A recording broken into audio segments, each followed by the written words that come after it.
Oh, we're more live. Alright, so we had a starting park at Talladega this weekend. Everything went really smooth other than it rained all day in Tech. So that was kind of messy. We had to do underneath the car and everything while in the rain. It wasn't no fun for us, and it definitely wasn't fun for the officials that had to roll around in the water, and it didn't just mist, like it downpoured. So it turned out pretty nice there at the afternoon. It was really nice on Friday. Everything, like I said, everything went real smooth starting parking. We were in and out and got out there about lap 30 and got home about 1:30 or so. Obviously that's a night that everybody's going to like to forget at this point with James Hilton and all that bunch. James and Tweed and Terry, it's a bad deal. Terry come out, obviously the most fortunate in that deal. I think he had 2 broke legs, but obviously want him to have a speedy recovery here, and just don't know really what to say about James. It's hard to believe at this point.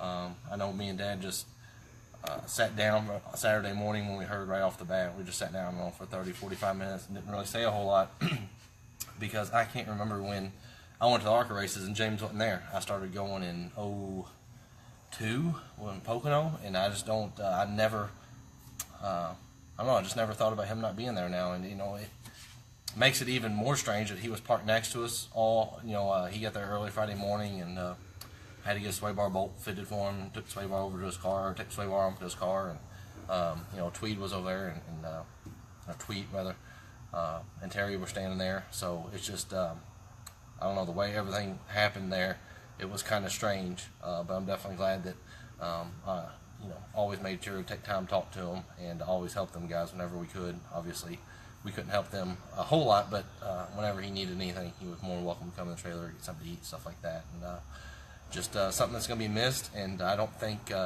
he probably gets as much recognition as he deserves for things he did in racing. I don't think we would be where we're at with guys like him because some people may not realize how good of a racer he was through the 70s, and he went all the way to the top except for winning a cup championship, and then he finished second to Petty there and was rookie of the year, and he drove the Daytonas. He had the Hemis.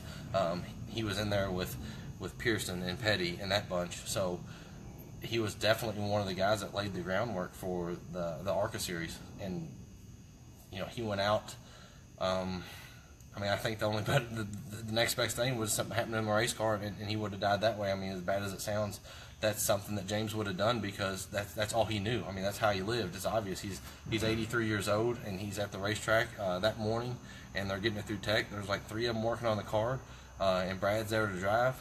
So he knew nothing else, and racing was all his life. So, like I said, I don't know what more to say about him, and just terrible deal.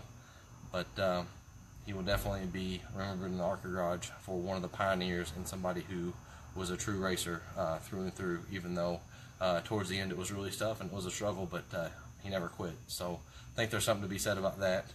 And on a more positive note, got the street stock done today, done for like the 3rd time, so we're going to go back and test tomorrow afternoon at Salem and get ready for the race a week from this coming Saturday, which is May 12th.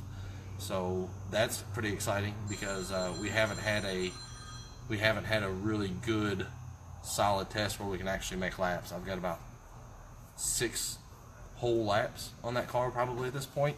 So I look forward to tomorrow going up and getting some laps and just making, hopefully we can do some 20-25 lap rounds of this thing and try to get everything worked out of it. That's the plan right now. But as always, big shout out to Fast.